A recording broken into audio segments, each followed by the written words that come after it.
ma'am, for giving the kind go-ahead for the same. And we're going to straight away go into our session today. Like we had mentioned yesterday, today's focus is going to be on two things. One is body language, the other is the actual interview preparation. I plan to take anything between 45 minutes to an hour, mostly 45 minutes, after which I'd like you all to ask your questions. And if any of you so want, I'll be happy to do a small mock interview for you. So that part is going to be interactive. And in case you don't have questions, then all of us gonna have extra time on hand, because we have planned for a 1.5 hour session. But of that, only 45 minutes to an hour will be what I will be sharing with you for inputs. On that note, we'll get started. So your last and final call, do you have any questions before we get started? Students who attended yesterday's session, anything which came to your mind later, which perhaps you thought, oh, I wish I had asked that, or today we'll tell ma'am to cover that. Anything like that you want to ask, please go ahead.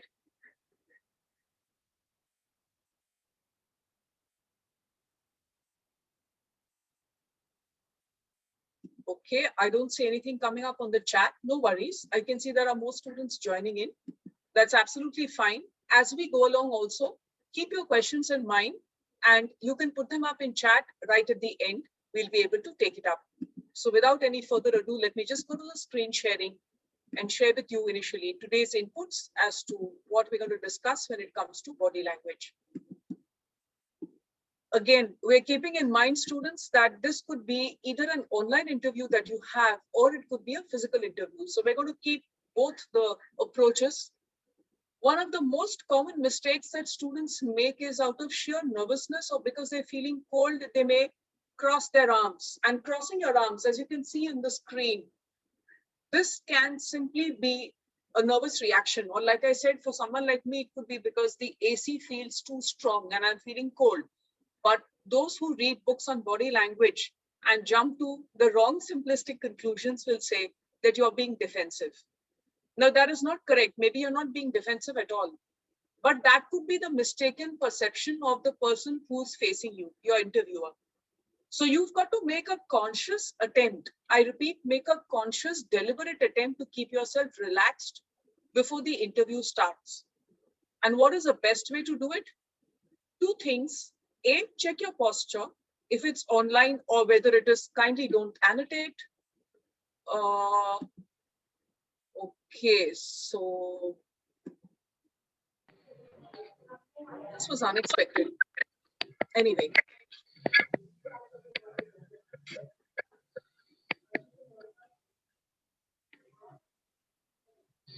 Okay, so if you've got a problem with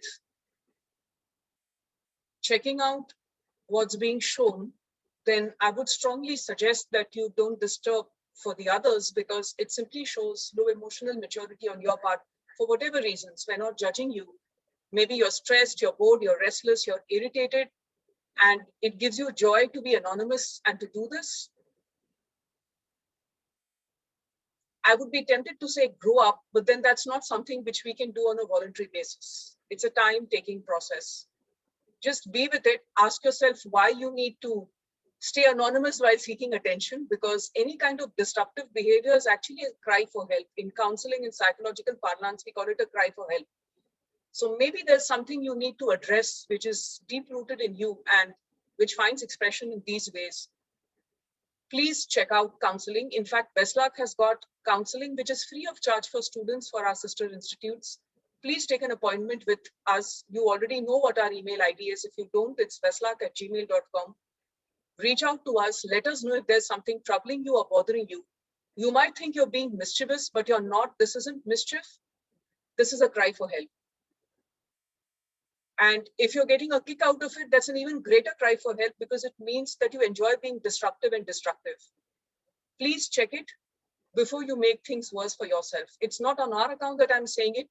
For us, there are no stakes involved. I can just stop this whole process and we can always justify our actions, but it's being said on your behalf.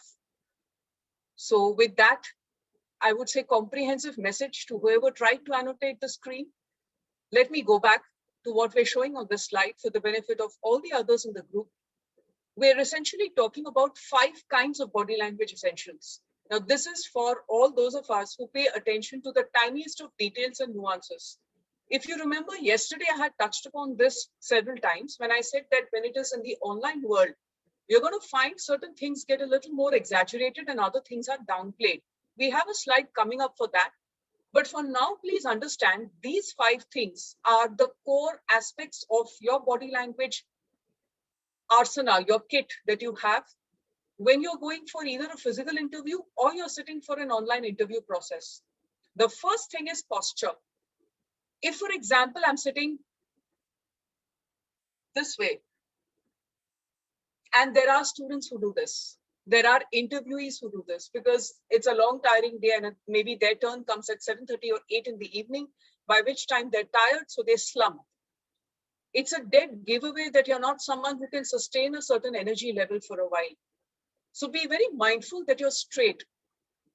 Indians in general, we have very poor posture.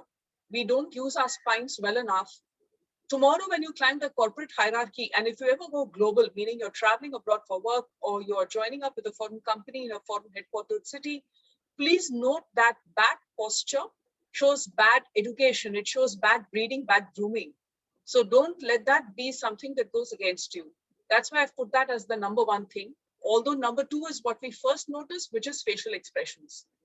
So for example, if I were to look straight at the camera like this and talk in this manner and tell you all that students, there are a lot of things that are very important in terms of body language, you'd have a problem with it because I'm not even trying to come across as halfway human. Students do this when they're stressed. They don't do it because that's a natural way of talking. They do it because they're stressed. Again, therefore, what is it that you do? This is what I was sharing in the previous slide. You remember to breathe deep. So check your posture, breathe deep, smile. Let that be your formula. Posture, deep breathe, smile. Now the smile should not be a rictus grimace where, you have your teeth showing, but your eyes are looking like startled rabbits caught in the headlights of a coming car. That's dangerous. And that's not the message that you want to give to people. So smile as if you're talking to someone. I won't say as if you're talking to a friend in the canteen, but you're talking to someone who gets you, who understands you, with whom you're going to build a connect within the next 10 minutes, with whom you'll have a rapport. And typically the interview duration can be anything from 8 minutes, which is a very short interview, up to 20-25 minutes, which typically is again rare. But on an average, think of a 15-minute interview, which means within the first few seconds, you make your first impression. And after that, it's all about leveraging on that and building on that foundation. The third thing is eye contact. Now, suppose I look at you this way and I'm talking and I'm not even making eye contact, or I'm looking at something in the room, or I'm thinking and I'm looking elsewhere. Again, it is going to give a wrong message because it shows disinterest, whereas actually it could simply mean I'm thinking and I'm slightly distracted. So remember, you look right at the camera of your screen. Preferably use a laptop so that it's easier to focus. But if you're using a mobile phone for an online thing, then that's also all right. Remember to look at the camera. If it's the real world, this is much easier. Learn to make eye contact with all the panelists. Now, a common mistake here for point 3 is that in the real world, when we do interviews, most interviewees forget to make eye contact with everybody. Do you know what happens? They make maximum eye contact with whoever seems to be sympathetic or empathetic, whoever seems to be listening, whoever is nodding, whoever's got a neutral or slightly smiling expression. That's human psychology.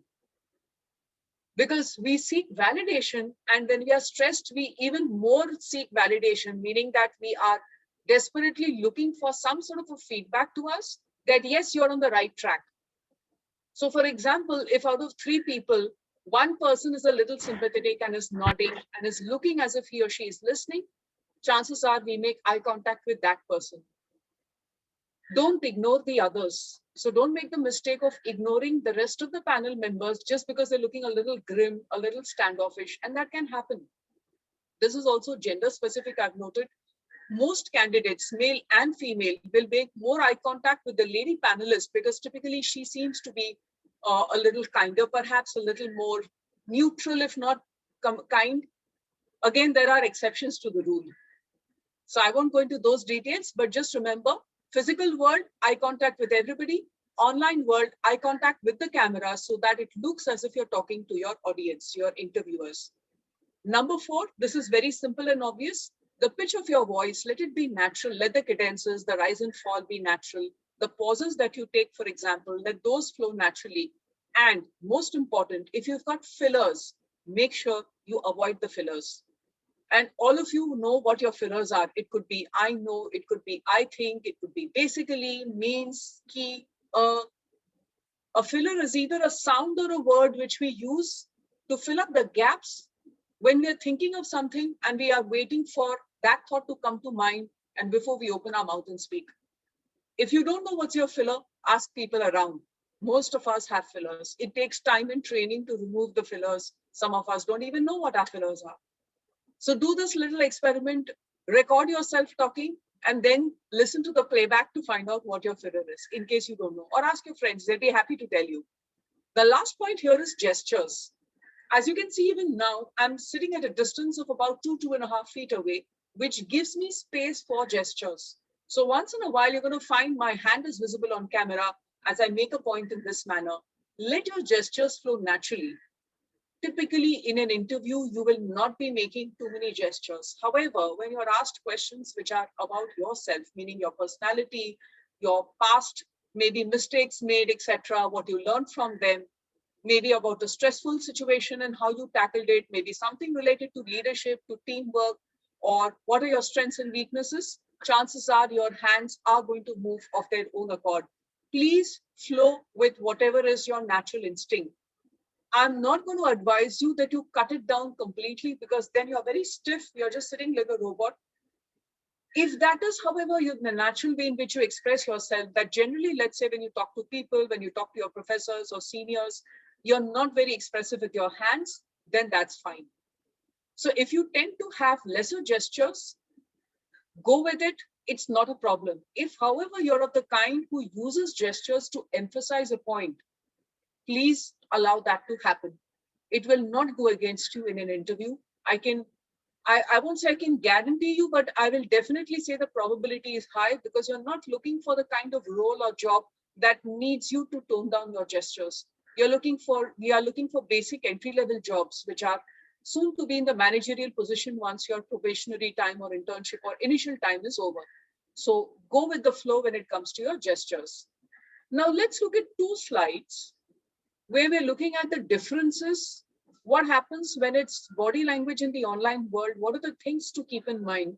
And after this, I'm going to show you some pictures and ask you to tell us, what do you think is going wrong in them? So let's take a look at this. In fact, let's do this test before I show you the 2 slides. This is something very obvious. Tugging the earlobes is something we do when we're trying to remember something, but also filter something out. In other words, we're trying to be honest and not tell a lie, but we know that honesty is not going to be taken well. Simple example, if you're asked a question on what was the biggest mistake you've ever done in your life and what did you learn from it? Now, let's say the biggest mistake is in the 12th standard, you didn't take your studies seriously. I'm just giving a random example here. And you want to say that because that's come to your mind, but you're worried what's going to be the kind of impression it makes on the other person. This is when this gesture comes in. So this gesture, when we pull our ears, as you know, in the Indian culture, if you've ever had your ears boxed by a parent, you know what that means. So this is done to draw someone's attention to something that's wrong. And when we do it for ourselves, it's because some way our body is telling us about staying authentic and yet making sure we have a good impression. So how would you tackle such a question? Let me just come to that in case some of you have that. You would be genuine, but you would focus more on your learning. So you could say that, I wish I had focused more on my studies. I was a little confused and hence a bit scattered about what subjects I should be studying for, what is it that I eventually want to do. And that lack of focus affected my marks. What I learned from it, therefore, is don't take the opportunity for learning for granted, because irrespective of what you choose to do, you need to focus on excellence, even when you're making up your mind. You can't decide that, okay, first I'll make up my mind about what should my career and only then I'll work hard and I'll study well. So that's how you present the answer. You take maybe just a few seconds, 5 or 10 seconds to talk about the mistake, but you take the next 30 seconds to talk about, in a genuine way, what is it that you learned and how did you improve your course? The second part of the picture that you can see on the slide, this is something I mentioned a while back. Sometimes we simply forget that this is not an acceptable posture. A lot of us do it. Now, students, why am I putting this picture and showing it to you? You might say we've got enough of online practice. Come on, we're not going to be making these gestures. But my dears, even right now as I speak, most of you, if not all of you, have your cameras off. When you all are listening to sessions, do you practice camera presence? This is called camera presence. Having the guts to keep your camera on during lectures will actually help you during an online interview, because you become a little more careful. We're not saying you become self-conscious, but you become more careful about your body language. Why? Because a camera shows you what you're appearing to be, and that gives you feedback. Which means when you sit for an interview, you don't have to work too hard at reminding yourself, sit straight, take care of your posture, your gestures, your smile, your eye contact. You're anyway already doing it for your classes. And that's a big, big reason as to why it's an advantage that when you're listening to your online classes from your professors, keep your camera on. But like I said, a lot of us don't do it. I'll not even go into the details of what students are up to when they have logged in. That's not our discussion for today, okay? I will just say in Hindi, we have a phrase, jaisi karni, waisi bharni. So be very, very careful there. Okay.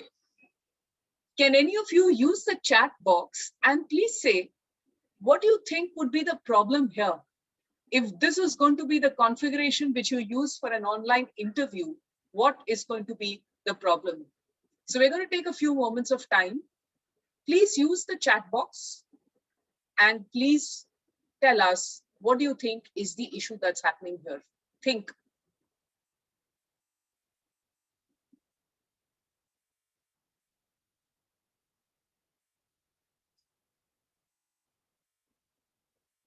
Take a wild guess. Okay, so I think we are beginning to get some answers in the chat. Okay, Bhairavi, you're not wrong. There's something else, however.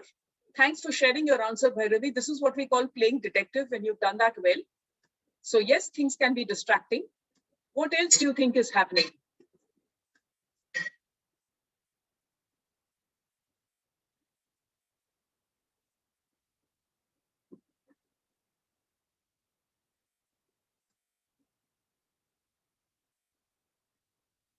Yes, Shivanta, what you've said, that is also correct. There is a high scope for misinterpretation here, and you're absolutely right. Read the text or even in this mode, emotions get diluted. Anushka, you've hit the bullseye. Absolutely, that's one of the biggest problems here. The camera is not at the eye level. Your interviewers will get a close-up of your mouth and your nostrils. And that is not something that is desirable at all. Your camera needs to be more or less at your head, your face level, your eye level. So like right now when I'm talking, my laptop happens to be on a small mini table, which is on top of another unit. So that way I get the right height. If you don't have a small portable table, just look around your homes, find boxes, sturdy cardboard boxes. If you don't have boxes, look for big, thick books that you might have. In other words, look for a big, stable base. Make sure it's stable. Stable is the operative word here. Make sure your laptop is at the right height or your mobile phone is at the right height. For mobile phones, as you know, you also have the holders which are available. If you're buying something, make sure it's not very flimsy. I have known one instance where the mobile phone actually fell down from its stand because it was an inexpensive, cheap product that was bought online. And the person maybe just bought it because it was inexpensive. But then it's embarrassing when during an interview, suddenly you have the camera crashing and you can make out and the person starts swearing because you forgot that you're doing an interview and you're like, oh, whatever, expletives deleted. And you're audible and visible. So you don't want that to happen. Make sure that you take care of these logistics. So what are some of the things? Let me just take you to the things that you need to keep in mind. Take a look at this particular picture. You can see different kinds of expressions which are in close-up. Now this typically happens, I'm not going to do it right now and demonstrate. If I were to bring the table really close, then my face is going to be looming on screen. And that creates an extreme tight close-up, which is again a major problem. You don't want that to be appearing. You want your face, your neck, your upper torso to be visible along with your hands for gesturing. Now over here, of course, when a person is thinking and frowning, there could be a problem here. Sorry. This is the most neutral expression. This shows anxiety. This shows irritation as well as anxiety. This is a blank look, and this is the look given by somebody who's trying to create a lie, who's trying to be fibbing. Not a great expression. So some of you might wonder, what is your eye contact like at the time when you're thinking? Typically, the eyes will move top left or top right based on your brain wiring. So you're going to be having your eyeballs going up. Now I'm going into the details of body language because people like us, we actually learn about body language. We train ourselves so that somebody does something on screen, you can catch the cues very, very quickly. So these are called micro expressions. So you don't have to worry too much about it. Just be aware. One of the things which I have coming up as a strategy, don't lie. Not in a real life physical interview, not in an online interview. Because 70% of your body language is anyway going to be visible, and the body does not lie. Your body is going to reveal that you're lying. So there will be a tug of the ear, there will be the eyes going to the side, there will be a small twitch, and sometimes people make eye contact very desperately when they're telling a lie. That also happens, unblinking stare. So please do not take the chance of telling a lie. It's bad karma. And like we said, Newton's third law of motion always works. Jaisi karni, vaisi bharni, to an action, there's an equal and opposite reaction. It's extremely embarrassing when you get caught out because your chances are high that somebody in the panel will know that you're saying something that's off the mark. If it is a technical topic, and even if it is something individual, personality related, subjective, still don't lie. In authenticity gets expressed just like authenticity gets expressed. What to say when you don't know an answer, we'll come to that and I'll help you tackle it. So when it comes to the body language in the real world versus online, there are these 5 points that you need to keep in mind, 6 points, sorry. A, your gestures are likely to be slightly more exaggerated. Your facial expressions are more visible. Since your lower body is not visible, people will only watch your upper body, your face and gestures and make their conclusions. Posture is evident. Eye contact needs to be strong and sometimes comes across as exaggerated. Take care of your voice because this becomes a big substitute for other body language cues. Since we've already talked of these particular points in our previous part of the discussion, I'm going to take us ahead from here. On this slide, we'll be looking at 8 things to keep in mind. The first is camera has to be at eye level. We've already talked of this. The distance, ideally, I would say, in fact, 2 feet, not even 1 to 1.5. I'm going to change this and say keep it at 2 feet distance, especially if it's a laptop and it's got a powerful camera. The third, very obvious. I mean, this is something all of you should have in mind. If you're doing an online interview, please make sure you have a backup internet connectivity plan. Either invest in a small dongle of any of the telecom companies. Make sure your mobile data is working. Try and have mobile data and dongle of 2 different companies. So for example, let's say if your mobile package is related to Vodafone Idea, make sure your dongle is a Geo one, so that God forbid, if one network is down, you have another backup. I would say, in fact, this is something we do in Westlark. When we've got really important sessions that we are running, we'll have 3 backups because we make sure then that way there are multiple plans in place. Make sure your background is neutral. Very often it gets embarrassing to find that people sit for their interviews in a room where other people are visible or other things are visible which are distracting. Now, people being visible, sometimes you can't help it. You might tell people, don't disturb me, etc. But in Mumbai, we all live in small homes. It's perfectly possible you have a family member or somebody walking into the room. Just try and minimize it because it's distracting, but it doesn't go against you. So you don't need to feel self-conscious or worried or annoyed at your family members. Why did you come into the interaction right now? I'm having an interview or something like that. That's not required. More important, pay importance, give some thought to what's behind you. Do not use, if it's on Zoom, do not use those ready backgrounds which are there. There's a lot of fuzziness and blurring that happens when you move. And if your internet connectivity is poor, the background starts looking like some sort of new modernist painting because it gets pixelated. And you don't want that to happen. So make sure you sit in front of either wall or curtains which are very neutral. If your window has got blinds, etc., make sure that it's extremely neutral in color and it doesn't distract. Also important, your face should be lit from the front, not from the back. So for example, right now I happen to be sitting with my back to a window where there is actually a lot of light because the window behind me faces east. So what I'm doing is for today, and whenever I sit in this particular location, I put up something in the window in addition to the curtains so that the light from the back doesn't create a glare or a halo around me. And I make sure that I have my room lights on, which are all in front of me so that the lighting is correct. Otherwise, it's going to be haywire. Obviously, make sure it's undisturbed. Keep some paper, pen, and water next to you. I would add a further thing to it in case you're the kind who gets nervous, you end up with a nervous cough.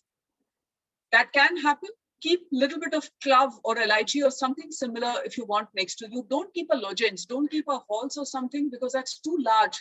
And if you have that in your mouth while you're trying to talk, there's a problem.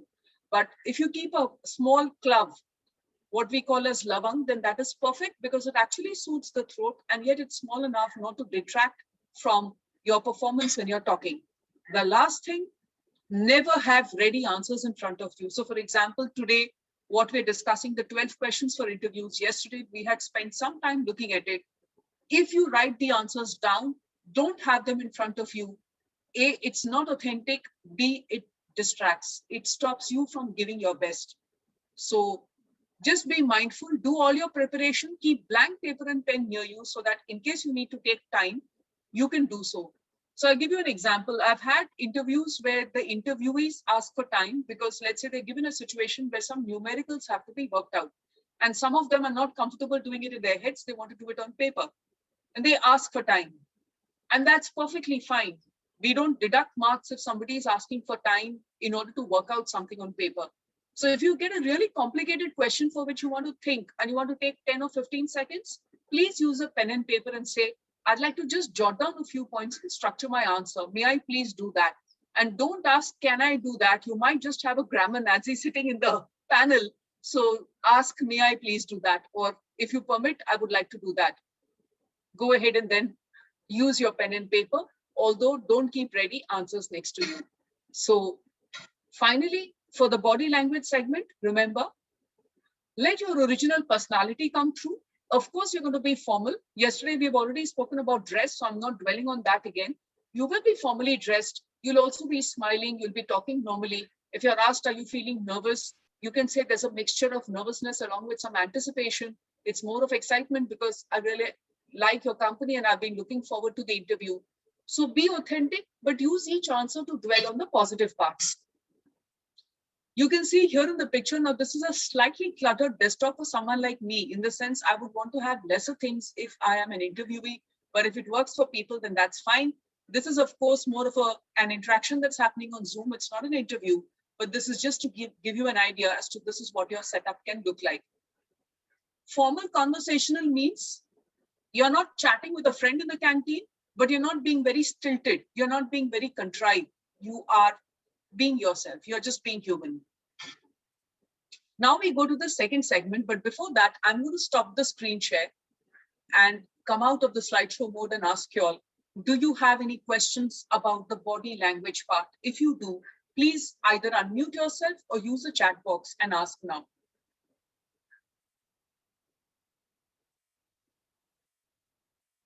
If any of you have any contradictions, maybe you've heard somebody else guide you for interviews and that person has said something different about body language, please feel free to raise that. With Veslak sessions, one thing I can assure you, we don't guarantee that we'll know all the answers, but we definitely guarantee you have a safe space to ask your questions. And we're going to do our best to give you the answers, but you don't get judged for asking your questions. It's a very safe space. So please go ahead and ask if you have any doubt, any question, any thought regarding body language. Hello, ma'am. Yeah, go ahead, please, Omkar. Yes, ma'am. I have to ask regarding the gestures which you told. So I was told by someone that during an interview, don't move your hand, just keep it on your thighs over there and just speak. Means what they have asked over there. So Yes. So Omkar, were you there, Omkar, yesterday, if I might ask? no, sorry, ma'am. Okay, no worries. So Anushka Katnani, you're there today. I think you're there if I can see you. Yes, no, I can see Anushka Jadhav. I'm sorry. So yesterday, Omkar, yeah, there you are. So Anushka, you remember you had asked a similar question, not on body language, but you had asked about handshakes, which was related to our introduction part. And somebody had advised you separately and said you don't give your hand for a handshake. Whereas what I said seemed to contradict what the first person had told you.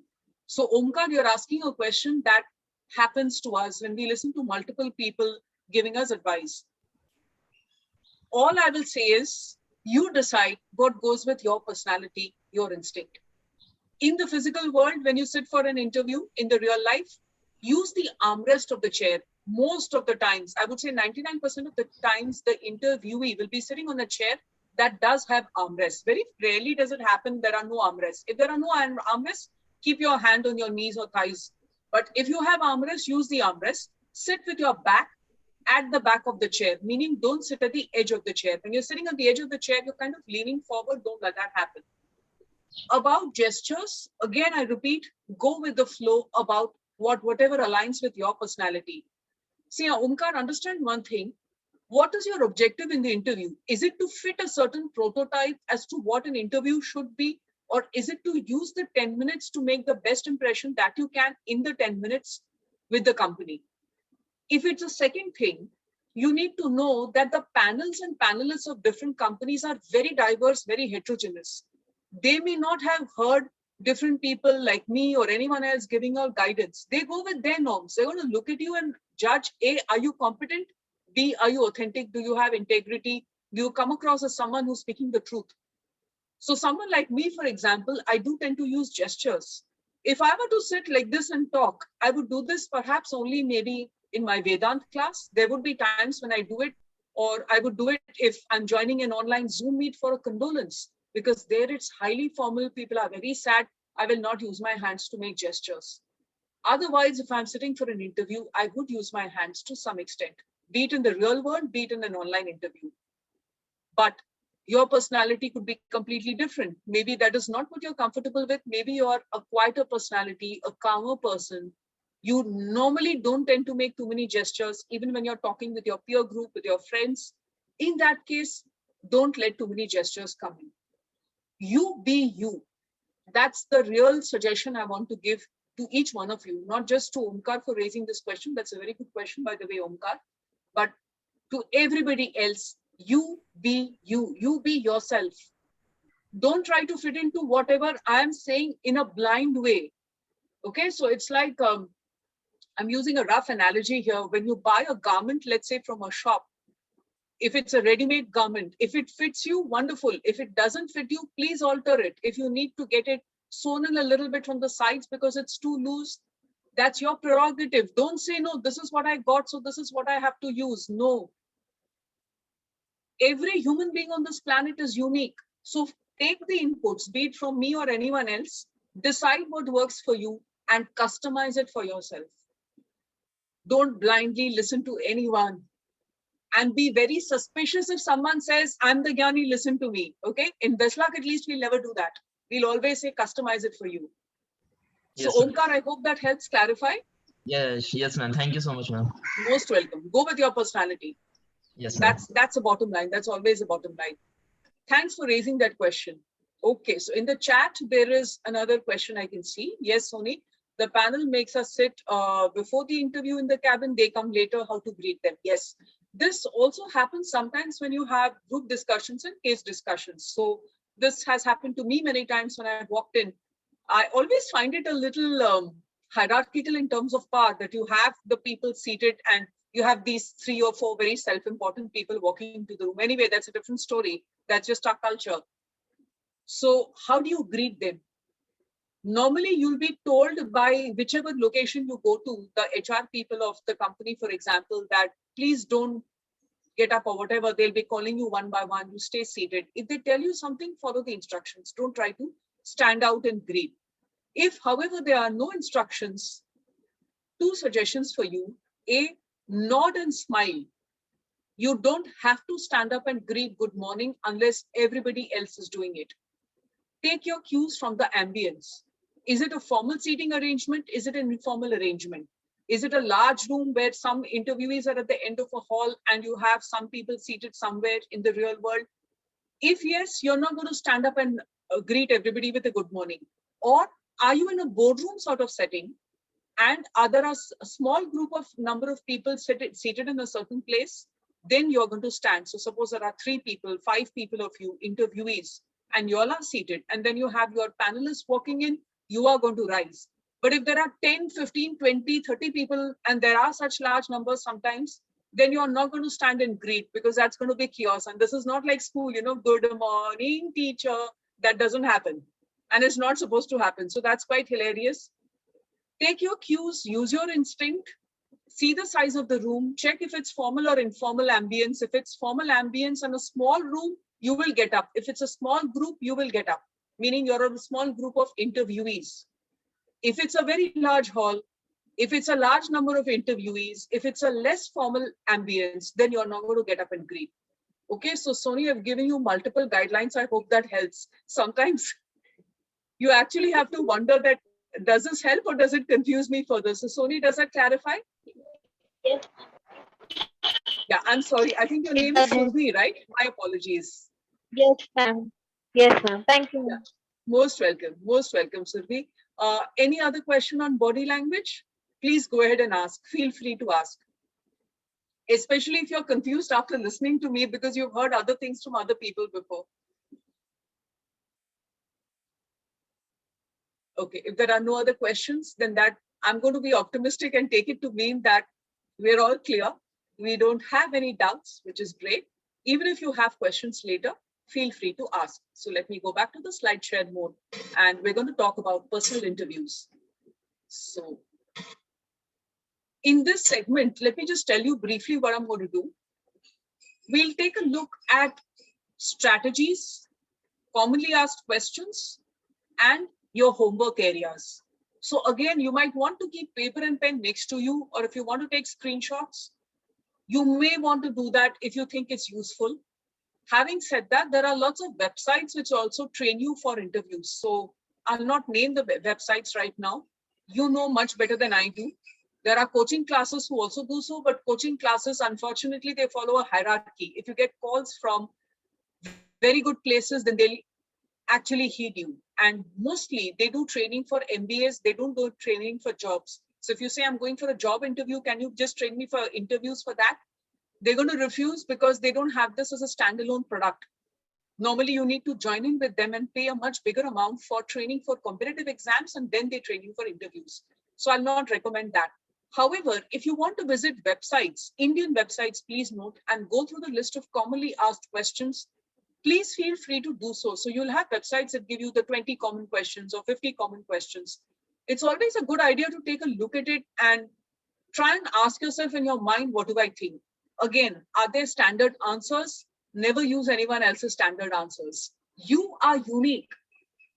Take the question as an opportunity to show your uniqueness in a positive manner.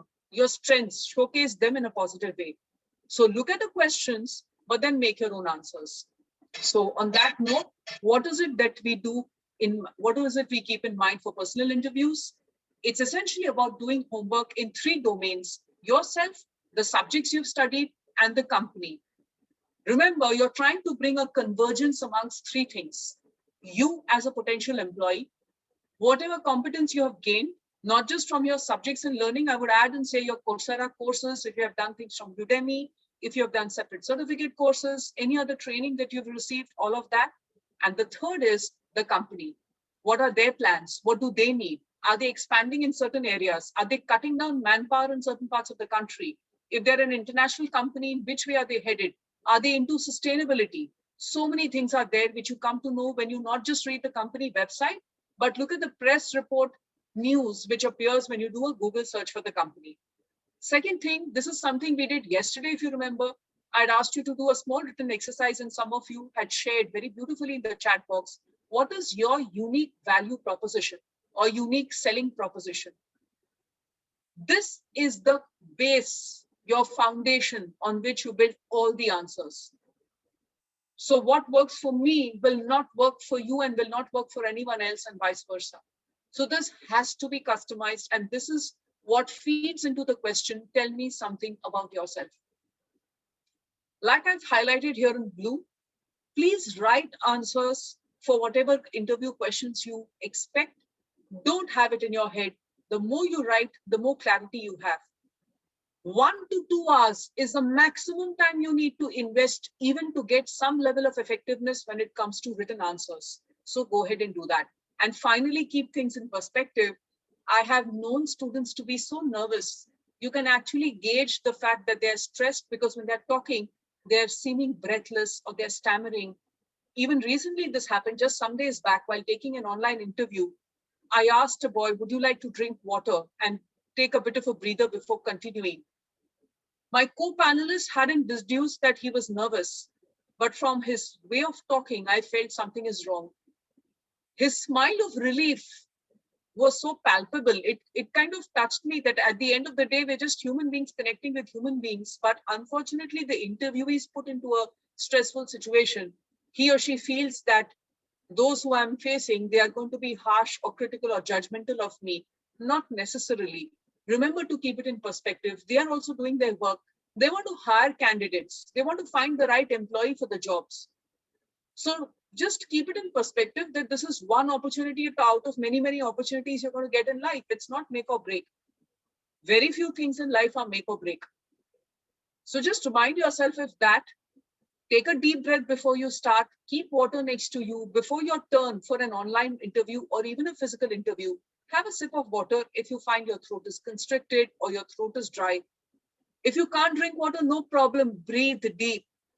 Students, I can't emphasize enough. In fact, I can't think of any Veslak session where either myself or the counselors, we haven't told you all about breathing, because breathing is the easiest, most sustainable, fastest way to make sure your mind is under control, your heartbeat is normal, it's not racing, your cortisol and adrenaline is in place.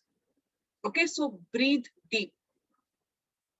And on this note, let me take you now into the first of the 3 text slides where we talk about what's the homework to be done.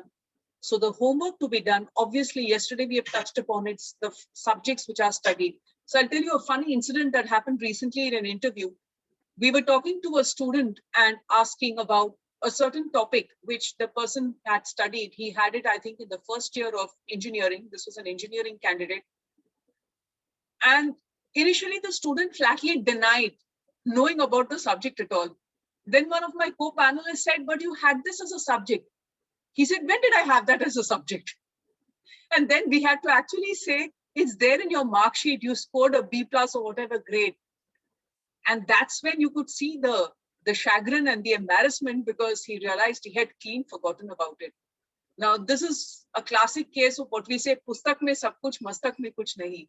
Meaning, you've done a short-term approach for the learning. You've gone through a subject at Rajdhani speed. You've scored the marks, given the exam, everything is done, but you've forgotten you had the subject. Students, I reiterate for the benefit of those who weren't there in yesterday's session, every single subject that you have done from your first semester, you must know the basics of it, a few definitions, a few concepts, what we call the fundas. The fundas have to be clear. If the fundas are not clear, you've got a problem. So please take some time to do that. There's nothing more embarrassing than saying, I don't know or I've forgotten. Okay, so Siddhi, what you've asked is a very good question. Just hold that thought. And I'm just going to make a note of your question. Why should we select you? Yes, this is a common question, and I don't have this in my list of the clean 12. Thanks for asking the question, Siddhi. So let me just take us ahead in the meantime. So I'll answer this. Take a look at the homework areas. Okay, one area where I find students are very often weak, those who are freshers. We don't know what should be our future area of interest and research. So let's say you are interested in a certain aspect of pharmacy, those of you who are pharmacy students, or a certain aspect of engineering, those of you who happen to be engineering students.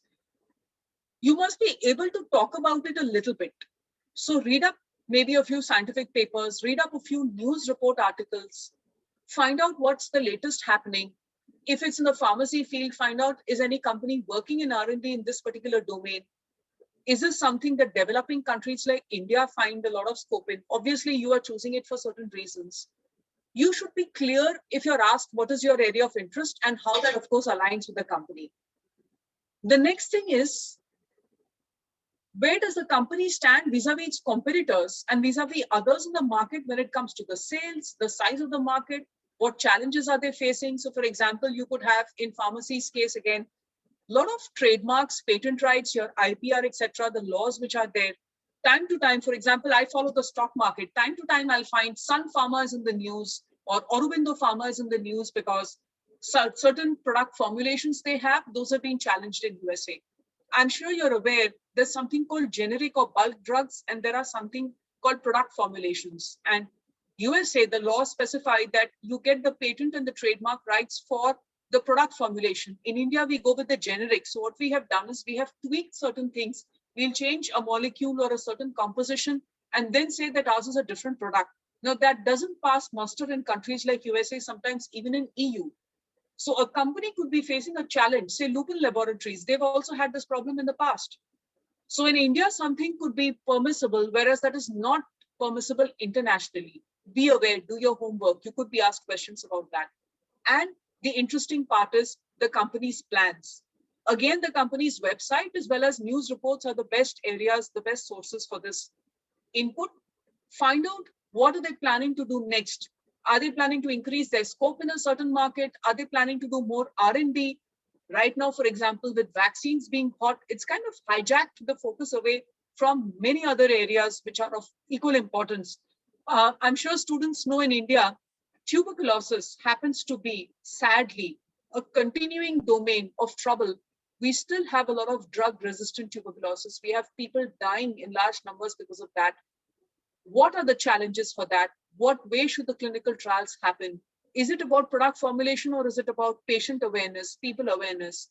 Have some thought in your mind so that if you're asked a question, you can answer. The other things are fairly simple, so I'm just putting it up on the slide. In what way are these two things aligning with number 3? That is what is meant by point 4. So again, we're talking of the convergence. And please do some homework about instances to demonstrate whatever answers you give. So for example, let's say you say I'm passionate about a certain topic. If I'm your interviewer, I'll straight away ask you, okay, what reading have you done? Or did you write a research paper with a faculty perhaps? Or did you present a paper somewhere? Or have you done any co-curricular or extracurricular activity in this? So you could say, yes, I belong to a certain committee and we put up maybe a street play to create awareness on maybe tuberculosis medication, whatever it is, you choose the area. Or I presented a paper that I wrote along with maybe 2 other students or with another faculty's guidance, and in a national forum or in my state level or within the college itself, or there was a competition where I got to showcase my passion area for a certain, let's say, research topic. You show what skills you have and you show what values you have. Now, the first part, what I discussed was about skills. It can also be about values and traits. If I say I'm a good leader, I should automatically have at least a couple of examples to demonstrate that. Can I show how maybe in a crisis situation, I was able to take the lead in my group and find a solution? Maybe at the last moment, a guest speaker didn't come for a certain event and I was able to get someone else to fill in, or I was able to hold forth until the guest speaker was able to make it. It can be anything. Please don't worry when you think, is this example too small? There is no example that is too small, provided your example is genuine. Just be truthful, be authentic, and make sure you have a genuine example. Similarly, if you say, I'm someone who can keep calm in a crisis, do you have an example to illustrate? So you could say, yes, in the year 2020, my family maybe went through certain upheavals, or we faced certain challenges, or God forbid, someone was not well, and I had my exams at the same time. But I was able to not just maintain my grades, but actually improve my grades by doing better time management, giving time for my personal commitments, and also making sure I take care of studies. So have genuine, real life instances and examples to back up your answer. If you don't do this, your homework is incomplete. So we do find good candidates whose scores in the mark sheet look good, who can even come across as very polished, very articulate, but who can't substantiate their answers with these illustrations. then there is a problem. Number 6, general market awareness. So if you're a pharmacy student, then of course for you that's pharma market. But if you're engineering or from one of our sister institutes, whatever domain you belong to, please see that you have enough market awareness about that field, what is the latest that's happening, etc. Like I said, 1 to 2 hours is enough for each of these points when it comes to reading. So a few days of focused effort and you're good to go in terms of your training for interviews. And the last thing is the wider ambit. These are things which don't concern you right now as maybe a student of pharmacy or engineering or whatever else. It's about the country, it's about the world. So apart from the pandemic also, there are so many other things that are happening. You can be asked your opinion about that. Please note, most companies will not ask you questions based on politics or religion.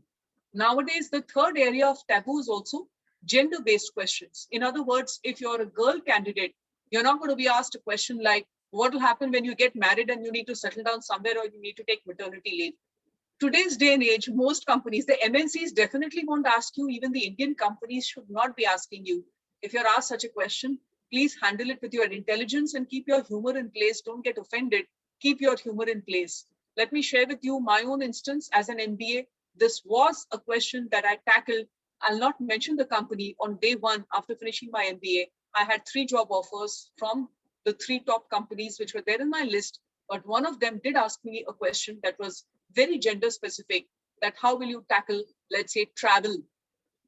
One needs to want to tell them that if I can do an MBA and in a class of 60, we are just 10 girls, and I'm talking of decades ago, where you had to fight for that seat. You're there on merit. You don't have a quota. There's no diversity or anything. Inclusiveness. Today you have D&I policies. It means we go the last mile. We don't give up. And whether your chromosomes are XX or XY, that does not make a difference to your performance and the output of the work that you create. So tackle it with common sense, with intelligence, and I would say with good humor if you ever encounter a question that seems to be offensive. But usually, most companies are very careful and there are strong HR guidelines in place. And if it is an online interview, people are even more scared because there's a recording that's happening.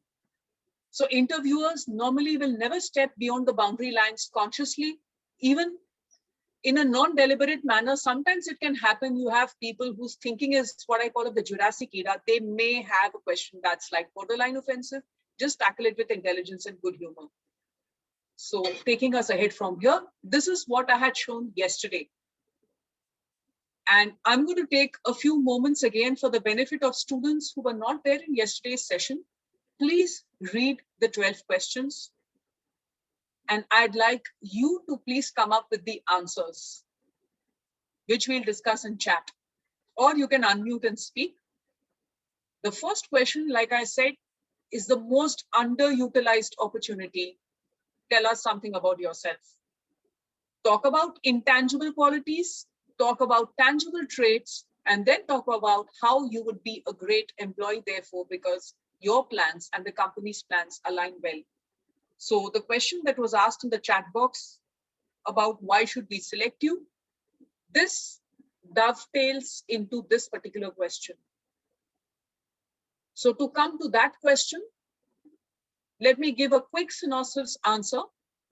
You would talk about the competence you have gained in your training. I'm assuming the student who's raised the question is from pharmacy college. So whatever subjects you have learned, the let's say applications that you have learned, you try and figure that, put that into your answer, which means you've got to customize this answer for the different companies which you're applying to.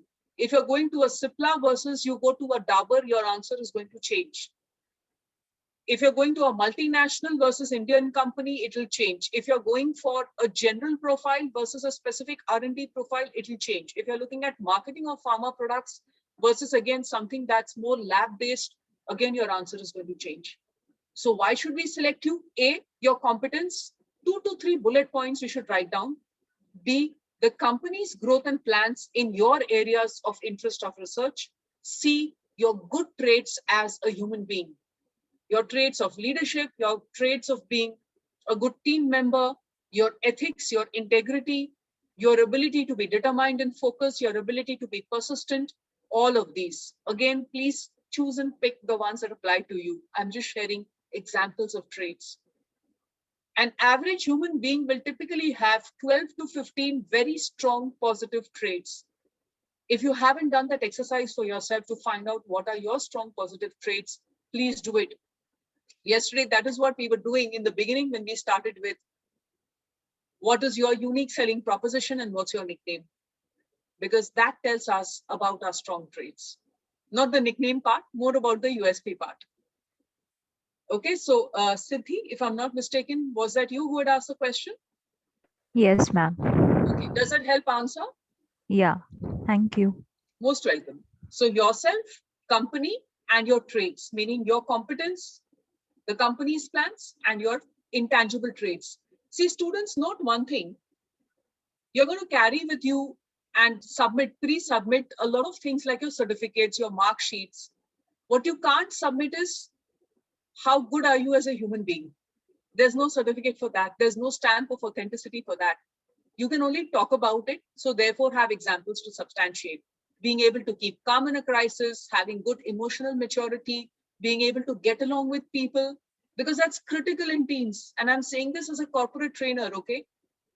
When we do leadership training sessions for large, well-known companies who are amongst the top 10 in India, the first message that I give them is something that came up yesterday in the chat box, humility.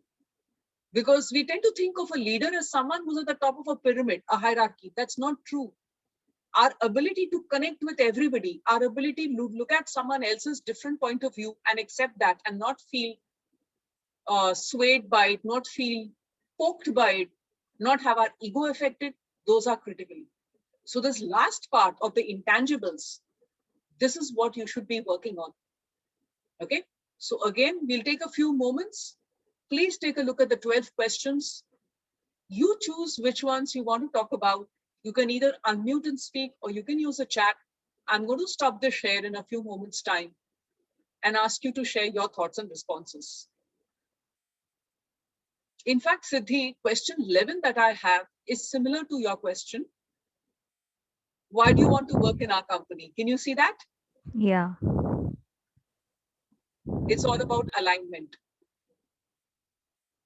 And students, remember, those of you who were there yesterday, please remember, I had given you certain do's and don'ts. Question 9, for example, never only talk about role models within the family. You must have at least one person whom the interviewers will know who's famous at the national or international level. If you ask me, for example, I would talk of Dr. APJ Abdul Kalam. I've had the privilege of being in close proximity and having interacted with him on 2 occasions. Once at IIM Calcutta when I did a course on ethics and human values, and I got to see the man's humility when he was there.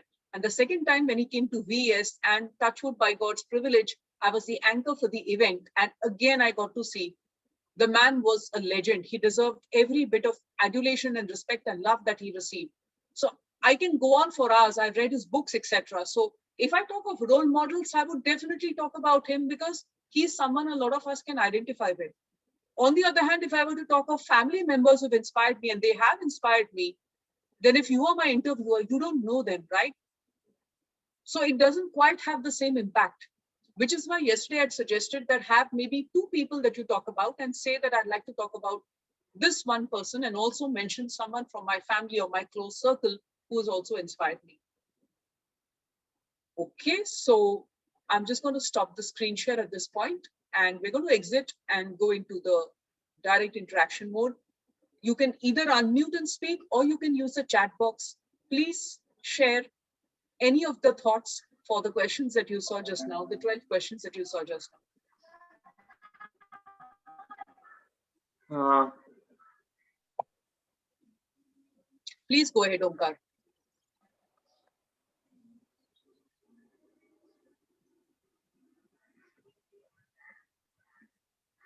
Ma'am, sorry to repeat the question again. I had a question. If an interviewer asks for your future plans, and they should be aligned with the company, right? So, if I have some plans after graduation, I want some experience, but after that, I want to do a post graduation. So, how should we answer that question? Okay, now this is a very good question you've asked, Omkar, because I've been telling you all you need to stay authentic. Now, how do you stay honest and at the same time tackle this question? Because you know you want to do a post-graduation and you're doing this maybe for 2 years or 3 years, you're getting a job so that you have work experience, your resume looks better, and then you'll go for a post-grad. Will you be talking about your postgrad? The answer is no. So what should you do in order to stay honest? You will focus on that part of your future plans. This is for Omkar and everybody else, which aligns with what the company needs. So let's say in the next 2 to 3 years, you want to develop your skills in a certain domain of pharmacy. Talk about that. Stay within that boundary. Are you telling a lie? You're not telling a lie, but are you opening up your heart and telling those interviewers, this is what I plan for the rest of my life? You're not. Now, somebody may say, is this not cheating? I would say not really, because today you think you're going to go for a post-graduation. What if you change your mind after 2, 3 years? What if, let's say the company sends you on a secondment to Switzerland or Singapore or somewhere and you're perfectly happy. Let's say you're working for Johnson & Johnson, you're sent to Singapore to work there, and they give you the chance to take a sabbatical and then to do further higher studies. That means you're not going to be quitting. So you are not obliged to tell them about a plan which doesn't fit and align with the company right now. But stay within the authentic part as to what you do plan to do in the 2, 3 years that you're going to work in for the company. And then keep an open mind. Maybe you will go ahead with postgrad elsewhere, or maybe your plans will change, like I said. We don't know. I have met enough students who start off by saying, I'm going to work for 2, 3 years, earn money, save for my fees, and then I'll do an M.Pharm or MS or MBA or whatever from abroad. And then after some years, they say, no, we are perfectly happy doing what we're doing. And most good companies, they have plans to spot those who are fast trackers and groom them and send them for customized courses. So I know at least 3 to 5 such students, past students, former students, who've chosen this method, and that's fine. So you're not telling a lie when you are staying within your future plans, which align with the company. But stay authentic. Don't lie and say that I'm going to be with you all for the rest of my life. Now, that is a stretch of the imagination. We don't know. The company also doesn't expect that, frankly speaking. Does it help answer, Omkar? Yes, ma'am. Thank you. Most welcome. Anybody else? Any other thought about the 12 questions that I just now showed you? This is your chance to clarify. If you think you want to share the answer, whatever answer you have in mind, go ahead and please share.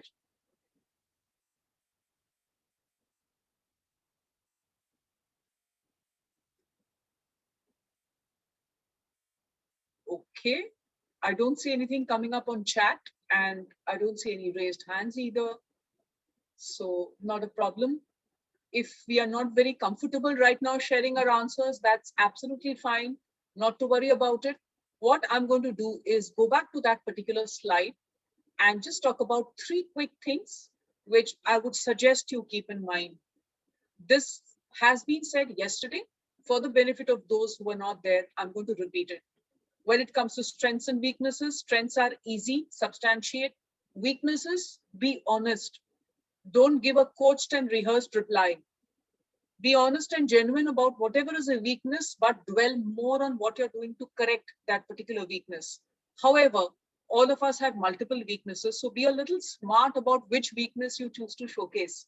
For example, I know a student who had a very bad case of anger management. He would fly into a rage when he got angry, and he would actually break things around him. Now, this is not the kind of weakness you want to talk about. If you're asked to talk about a weakness, in fact, we worked with this particular boy and we asked him, okay, what else do you have as a weakness? So he said, I tend to get over emotional, or if something comes into my mind and that's bothering me, I can't sleep at night. So we took those points and helped him showcase that in a genuine way, being honest, but saying as to how the person has a lot of emotional, you can say, connect with the work he does, the people that are there around him, and how he's trying to learn the balance between being objective and allowing subjective emotions to come in. And for anger management, we did separate counseling because that's important to address. So be honest, but also be careful. What is it that you're showcasing as a weakness? This was the first point I want to make. This is about question 3. Be very careful about question 8, because this is something that will come up unrehearsed. You can't plan for it. If you have an HR person in the team, then that person is likely to ask you such questions. Sometimes HR people don't ask any questions at all. I still remember an interview that I gave for a very well-known private sector banking NBFC company in India. one of the largest, and the HR person just sat throughout the session and was watching me as I gave the answers, did not ask any questions. But that person is the one whose questions are going to be quite difficult to answer if he or she does ask questions, because these are not rehearsed. So know yourself well, be genuine, and dwell more on the good parts. The third point I would like to make is about hypothetical situation. Very often we do ask questions related to ethics and integrity. What you need to remember is, don't put yourself in a corner by saying, I'll not pay the bribe, or I'll always be honest. The thing is, suppose the interviewer goes on making the question more and more stressful. Let's suppose you're dependent on the job, you have to pay the bribe. There are 4 people who are dependent on you for that job and that income. What are you going to do? And you say, no, I'll be honest. Now, maybe that's who you are, and that's wonderful for you. But you can show a bit more wisdom and maturity by saying, I'll find a third option. I'll find a creative way to get a solution to whatever is a problem without paying the bribe. So in other words, what I'm suggesting is, students, very often the interviewer is trying to gauge whether or not you can think in a crisis. Show your creativity by saying, I'll find what we call an and solution, not an or solution. Not either profits or principles, profits and principles. Either doing my clinical trials well, or rushing through things and getting things out in the market in the hurry. This and that, how do you do that? How do you work out the logistics? How do you get your team in place? How do you do your planning, your supply chain management, the entire thing? Go for the and approach. That will serve you well. So on that note, we move forward from here and we go into the final aspect, which is the 10 strategies when it comes to interviews. The very first thing which I have put in red color, listen. The saddest mistake in interviews is made by students who are intelligent, but either because of impatience or because of stress, they're poor listeners. Time and time again, my co-panelists, and sometimes I have to cut down a person mid-sentence and say, I'm sorry, that was not the question we asked. Don't let that happen to you. It is doing 2 things. A, it is showing poor listening skills, which makes you dangerous when it comes to day-to-day decision making. B, it is also showing that perhaps you're stressed in the situation and you're the kind who, if you're stressed, will simply rush ahead with your interpretations and not bother to check, did I understand correct? So paraphrase your understanding of the question, especially for long questions. And sometimes, yeah, you do get panelists who will talk in paragraphs. It's very frustrating.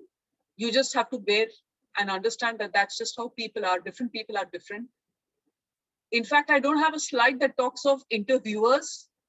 There are different kinds of interviewers, and some of them will want to show you that they know a lot and you may not know much.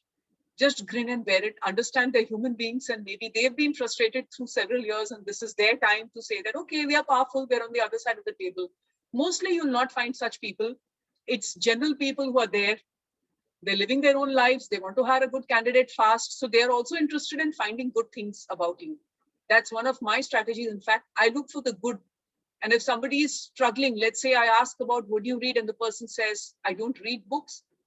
I'm not going to deduct marks. I'll try and find out what are your other interest areas. So I might ask you questions on sports or movies or songs or internet memes, if that's your thing. In other words, I'm trying to give you the opportunity to showcase yourself. But will everyone do that? No.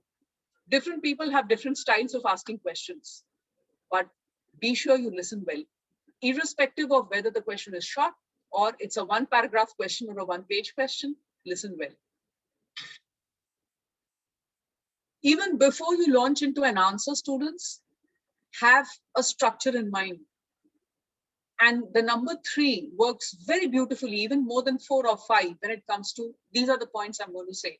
So suppose you're asked about your future plans, you can say, I'd like to structure my answer in terms of next 6 months, a 1 to 2 year time frame, and then the longer time period.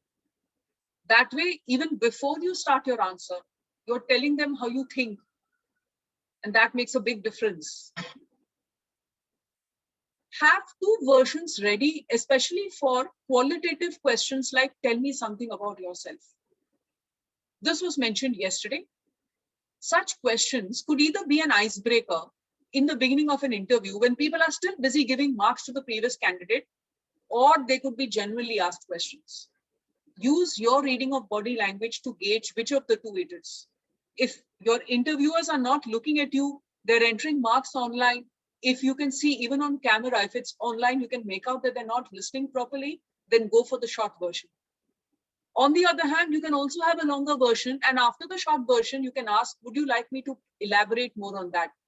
I personally love candidates who do that because it shows the person has prepared, has more material to speak, but is also respecting our time and has given me a bird's eye view of the answer. That shows intelligence and it shows a good thorough preparation. This has already been said.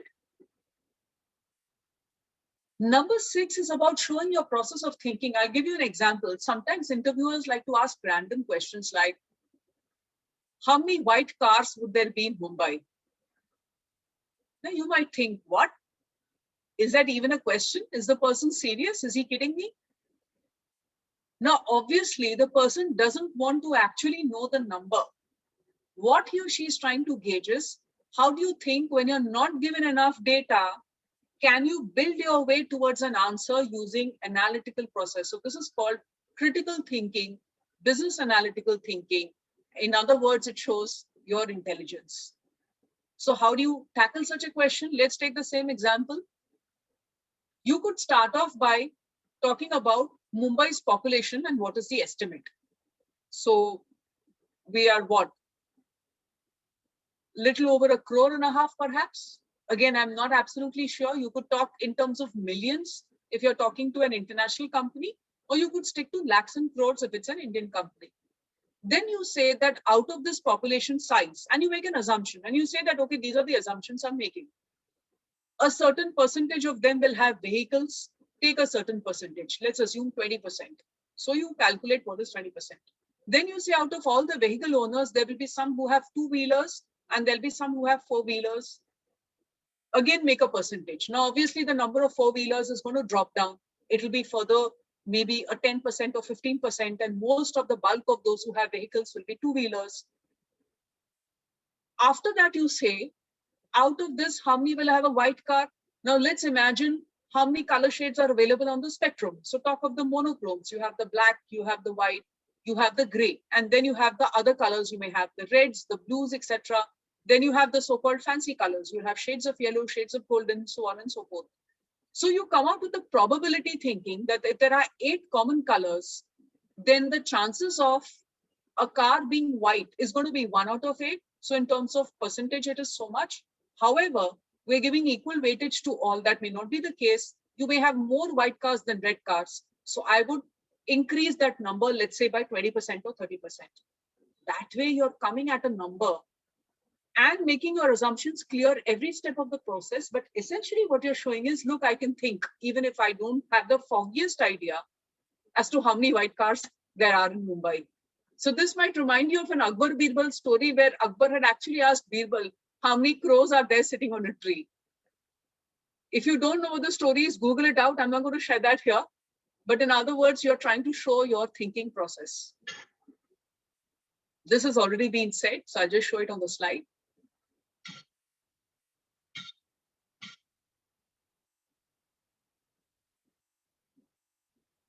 Point 10 is probably the most important thing. Understand the objective of the interviewer. The interviewer is not there to judge you, to criticize you, to have a bad impression of you, or to say, oh, this student doesn't remember what he or she learned in the first year. That's not the point. Like I said, interviewers are also busy people. In a day, they're going through dozens of candidates. Your job is to make it easy for them to select you and hire you by showing you have the skills and those skills are aligned with what the company needs. Work for that. And obviously the attitude part that I said, that's important. So on this note, I just wanted to share, I love this particular equation that was given by none other than Einstein. And we all know what a genius he was. The more we learn, the more humble we become. As long as you work with humility and authenticity, you're going to be good.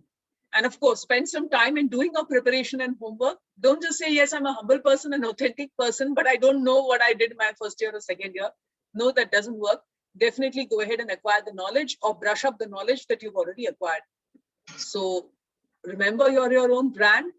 At the end of the day, therefore, this is what we build and create, and it's a work in progress. You never really reach a point where you say, okay, now things are fine and complete. I can share with you, as someone who's far, far older to you, the happiest times for me in the day are when I'm actually sitting down and learning. And Anushka Punjabi, our manager of Westlark, knows early in the morning when I get started with work, the first things that I will do is typically read something new, learn about something new, and then I will get into the day. Because the point is, that is like your mental food. Just like we feed our bodies with good food. If you want to create yourself to be your own brand, all these words sound very fancy, but if you're wondering how do you actually do it, you do it by consistency of good mental food.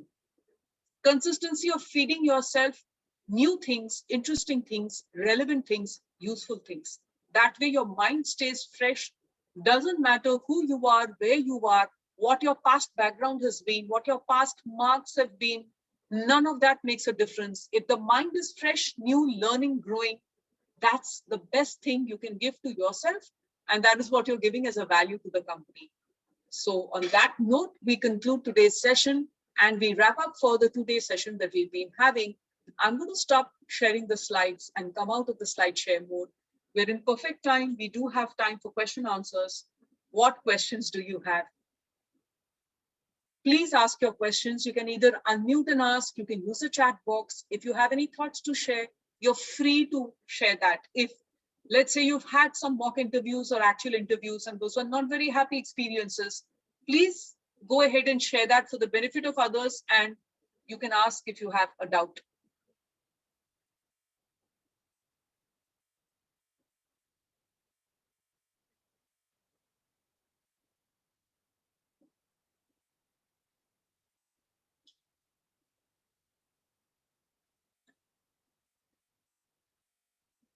Does anybody want to do a mock interview? Just a 5-minute mock interview.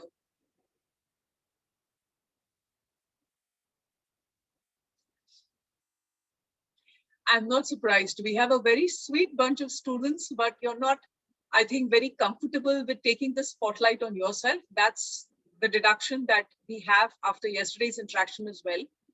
I know you're intelligent and you're hardworking. You probably just need to get a little comfortable with putting yourself out there, even if it is coming out of your comfort zone, because that is going to be required. No worries in case you find that you don't want to do a mock now, that's perfectly fine. So let me ask you all once more, do you have any questions or anything you want to share or any doubt, any confusion about yesterday's and today's topic? Please feel free to share.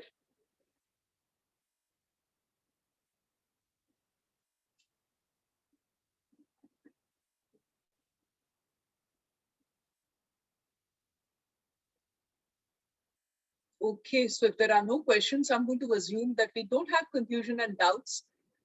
For the benefit of those who were not there in yesterday's session, what I'm going to do is go to the screen share mode and quickly just flash on the screen the slides that we covered yesterday.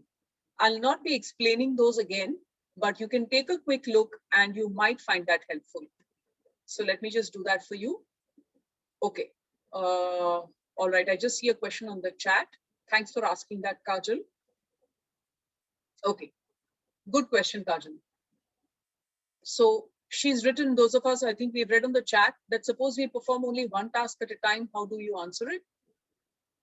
Kajal, in fact, what you're doing is correct. You're not supposed to be multitasking. Those of us who believe we multitask, and I used to be a person in that category, the latest of neuroscience tells us the human brain is not capable of being effective and efficient when we multitask. What we're doing is called thin splicing.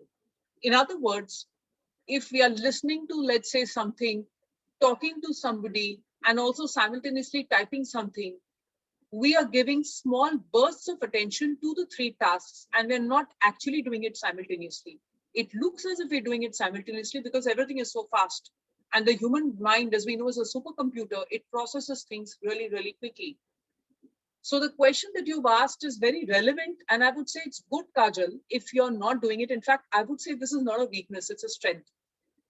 So play it up as a strength, and you can say, do some reading on it, okay? So just like I did some reading on neuroscience, do a little bit of reading about multitasking versus thin splicing. And then say how you're finding your equilibrium in a society where people expect you to multitask and you're learning to manage multiple things by handling your time management better. But you are not actually doing multiple things in parallel. The human brain can't do it. That's the latest of science that tells you. And as students of science and pharmacy, you all will know that. So I trust that answers your question, Kajal.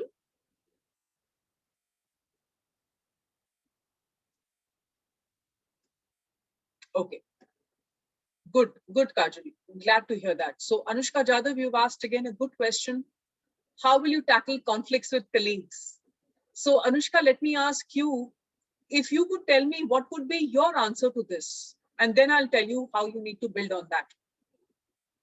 I will tell that I will sit with the person and resolve our issues and whatever conflicts we have. And if we are not getting to the conclusion, maybe we'll get to the supervisor. Okay, that's a good answer, Anushka. What you've said is absolutely correct. Now, let me add a little bit of extra perspective to this. I'm sure all of us have heard the story of the 6 blind men and the elephant. So there are 6 people who can't see, but they've heard about an elephant and they all want to go and touch it in order to gauge what it is. They've heard such lovely things.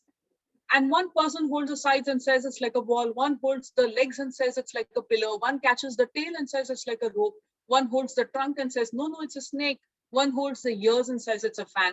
Last man holds the tusk and says, no, it's like a spear. Any conflict is when we're behaving like one of these 6 people and seeing only a part of the picture.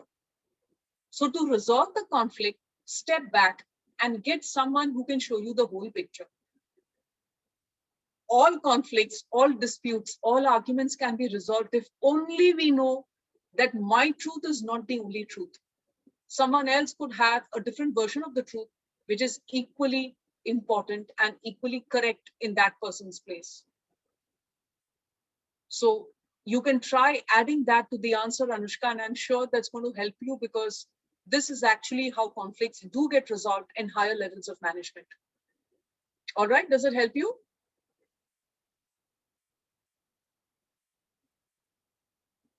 Okay, good to know that. Okay, so Raj, you've asked a very interesting question. Give us a few reasons why we should not select you. This is a trick question, Raj. So trick questions are questions where you have to go around the question. Yesterday, if you remember, while showing you the 12 question slide, I had said, if someone says, what were the worst subjects you have studied? That's a trick question. A trick question calls for smartness of answer. So you can actually say that there is every reason for the company to select you. Now, the thing is, you will answer this question based on whether or not this is asked after being asked the opposite question. Why should we select you? If you're asked the question, you'll answer this question separately. If you're not asked that question, the first part of your answer should comprise those points as to why they should select you. And then say the only reason for not selecting would be, I'm probably right now too qualified and the company wants to call me back. And then you can laugh and say that that's not true because I'm a fresher, so that can't work, which means that possibility is out.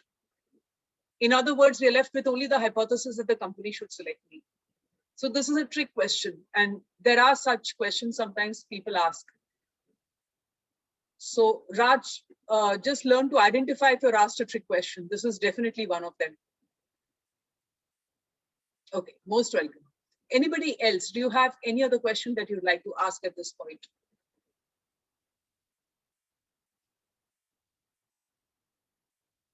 Okay, if there are no other questions, I'm going to go to the screen share again and very quickly, I'll just come out of the slideshow mode. Just give me a moment, please. And I'm just going to go to what we discussed yesterday. We started with, I'm not going to go to the slide share format. I'm just taking this. We talked of Ikigai. And I told you, those of you who are there that try and work out your Ikigai, this makes a huge difference to your confidence. You're not going to be using this particular word in the interviews, but it really helps you build your answers because you get much more clarity on who you are. See, students, please understand a very sad thing about the way in which we learn and grow right from our nursery up to postgrad. We are never taught and trained to understand ourselves. All the time we're learning about the world, right from our ABCD and 1, 2, 3, 4 of nursery to postgrad level master's courses. Everything is about the world. But who's the person interacting with the world? Who's that person? Who's that young man or woman? Who's that professional? If you don't know that well enough, you can't do justice to how you align with the world. So do the Ikigai. It really helps you get clarity. Then we talked about grooming and presenting oneself. I spoke about the basics of do's and don'ts. And I also said that in terms of colors, if you're a gentleman, then go for blue. That's better than going for things like white and gray. The second option I told you was either cream or beige or ivory. Again, that's a good neutral color to use. Make sure your tie is also sober and formal. Don't go in for a very funky or eccentric kind of tie. Let it be something that's classic and elegant.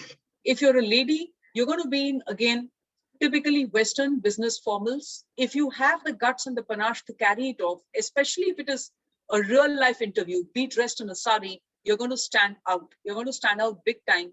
And this works even for MNCs. In fact, I could share with you my own instances, not of interviews, of course, but interactions where I've been in a sari while traveling to work to Dubai, to Singapore, many places.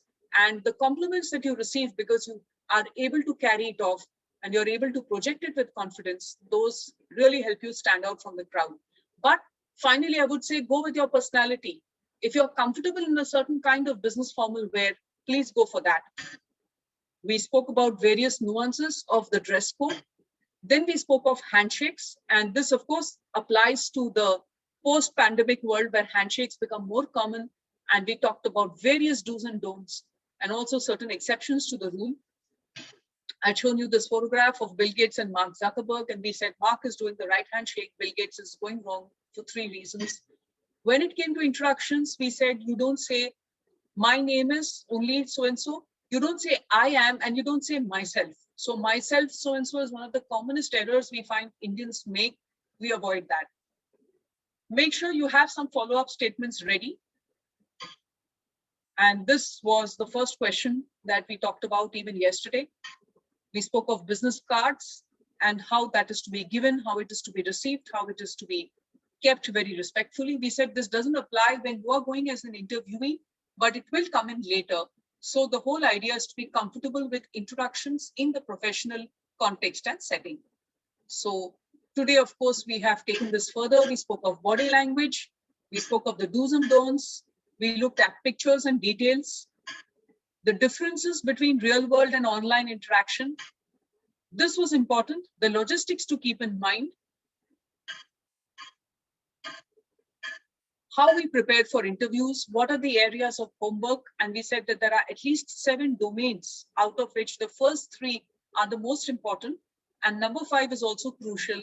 Have examples of real life instances.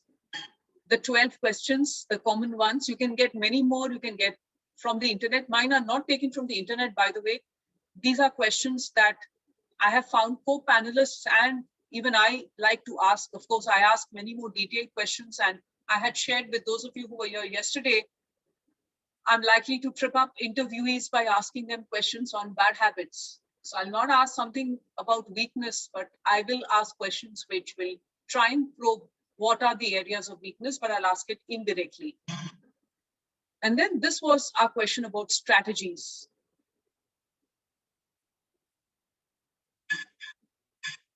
Okay, so on that note, let me just do the stop share. And we're in perfect time. So thank you so much, students, for your patience and for your kind listening, especially those of you who logged in today. That showed a leap of faith because for whatever reason, you weren't there yesterday, but today you did decide to join. I hope you found this to be a value add. I'm going to request Anushka Punjabi, our manager, executive manager, to please share on the chat box the link for the Google feedback form. Anushka, if you could kindly do that. So the link is up. Anushka, also please, I'll just make a mention of that. So Vesla has got its own YouTube channel, but we're still taking baby steps in the social media world. Kindly bear with us. Do please subscribe if you want to know more inputs about how to manage our minds better. Anushka, if you could also please share our email ID and contact number in case any of you want to reach out to us for anything regarding counseling. Like I mentioned at the start of today's session, there are no charges for students. We have qualified counselors with us. If maybe you don't need help, but you know someone who needs help, please again get the person to reach out. All we do is make sure it's structured. So we work on an appointment basis. You can't just walk in, or can't just call us and say, I need help right now. We put it into an appointment. So we schedule it for the week, and then you get time to interact with a qualified counselor who helps you sort through the mind. See, the thing is, sometimes we just want someone to talk to who's not going to judge us and who will work out the tangles of our mind and make us unentangled. So that's the job of a counselor.